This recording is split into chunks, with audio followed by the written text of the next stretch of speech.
ঈদুল আজহায় পশু কোরবানি, বর্জ্য ব্যবস্থাপনা ও চামড়া সংগ্রহ নিয়ে জানাতে চট্টগ্রাম ও বগুড়া থেকে যুক্ত হচ্ছেন সহকর্মীরা। প্রথমে চট্টগ্রাম থেকে জানাবেন সহকর্মী অনুপম শীল।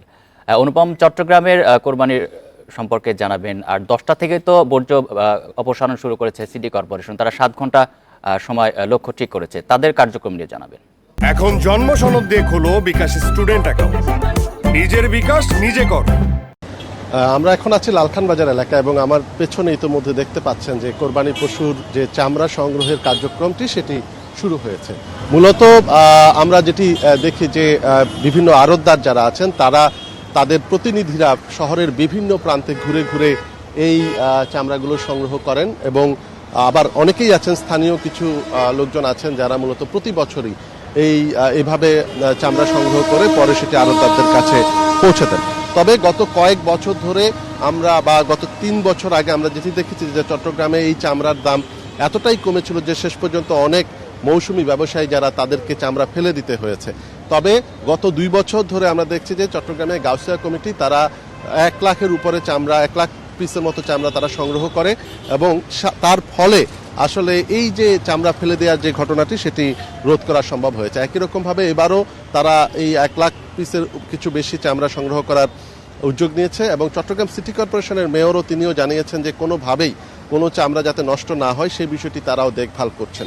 এর বাইরে বর্জ্য ব্যবস্থাপনা নিয়ে যদি একটু বলি যে আসলে সকাল 10টা থেকে এই চট্টগ্রামে ময়লা আবর্জনা সরানোর কাজ শুরু হয়েছে। এবার চট্টগ্রাম সিটি কর্পোরেশন 7 ঘন্টার মধ্যে তাদের যে ময়লা আবর্জনা বা কোরবানি পশুর বর্জ্য সেগুলো সরিয়ে নেওয়ার ঘোষণা দিয়েছে এবং সেই হিসেবে 4100 পরিচ্ছন্ন কর্মী তারা নিয়োগ দিয়েছে।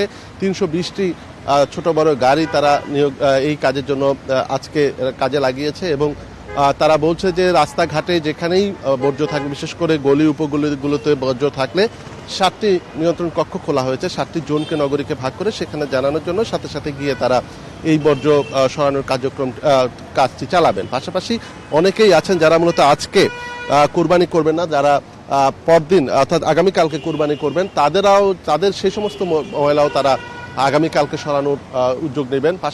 এবং এর বাইরে তারা চট্টগ্রাম নগরবাসীকে বিভিন্ন ওয়ার্ড কমিশনার বা কাউন্সিলরের মাধ্যমে তারা পলিথিন পৌঁছে দিয়েছেন। তারা বলেছেন যে বর্জ্য যদি পলিথিনে ঢুকিয়ে যে কোনো বাড়ির সামনে আশেপাশে রাখে বা নির্ধারিত ডাস্টবিনে নিয়ে ফেলে তাহলে তারা সাথে সাথে সেটি সংগ্রহ করতে পারবেন। সিটি মেয়র একটি অনুরোধ করেছেন যেখানে সেখানে বর্জ্য না ফেলে নালা, বিশেষ করে নালা, নর্দমা, খাল এগুলো যাতে এগুলোতে না ফেলে যাতে কোনো ধরনের জ্যাম তৈরি করা না হয় সেই অনুরোধটি তারা করেছেন।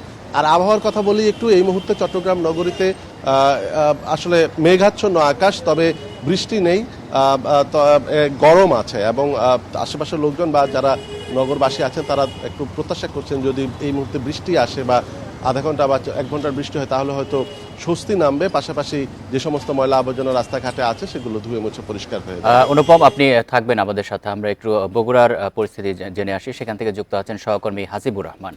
হাসিবুর, পশু কোরবানি তো নিশ্চয়ই ইতিমধ্যে শেষ হয়ে গেছে। পরবর্তী যে ধাপগুলা, মাংস ভাগ করা এবং সেই সম্পর্কে জানাবেন। আর পশুর চামড়ার দাম এবার কেমন সেখানে?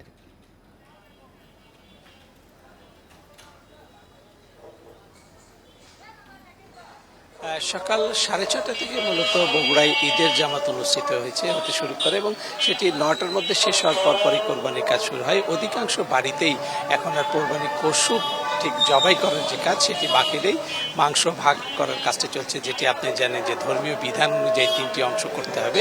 ঠিক 3টি অংশ করবার কাজই এখন করা হচ্ছে এবং তারপর পরে যে জিনিসটা আমাদের সামনে এসে দাঁড়িয়েছে সেটি হলো চামড়া বেচা কেনার জায়গা। আমি যে জায়গাটাতে রয়েছে এটি একেবারে বগুড়া সদর থানা সংলগ্ন এলাকা। এখান থেকে বেশ কিছুটা এলাকা জুড়েই মূলত প্রত্যেক বছর চামড়া বেচা কেনা হয় এবং এবারও সেটাই আমরা দেখতে পাচ্ছি। আপনি যদি একটু নজর করেন তাহলে দেখবেন যে ইতিমধ্যে বেশ কিছু চামড়া সংগ্রহ করা হয়েছে এবং অধিকাংশই এবার গরুর চামড়া আমরা দেখতে পাচ্ছি। আমি কথা বলেছিলাম যারা ক্রেতা রয়েছেন, যারা পাইকারি কিনছেন এবং মৌসুমি ক্রেতা যদি বলেন, সে মৌসুমি ক্রেতার কথাও যদি বলেন, তাদের সাথে আমি কথা বলেছি। তারা সবাই বলেছে এইবার চামড়ার দাম গত 2 বছরের তুলনায় কিছুটা বেশি। তাদের হিসাবে গড়ে 30% মতো দাম তারা বেশি পাচ্ছেন এবার। এর আগে কয়েক বছর আমরা দেখেছি যে চামড়া যারা কিনেছেন তাদের সবাইকেই অতিরিক্ত লোকসান গুনতে হয়েছে এবং কোনো কোনো ক্ষেত্রে আমরা চামড়া ফেলেও দিতে দেখেছি, যেটি একটু আগে সহকর্মী অনুপম বলে বলেছিলেন যে তারা চামড়া ফেলে দিতে দেখেছেন। এবারও আমাদের ঠিক একই রকম অবস্থা যে নেই, সেই বিষয়টা আমরা একেবারে ব্যবসায়ীদের সাথে কথা বলে জানতে পেরেছি।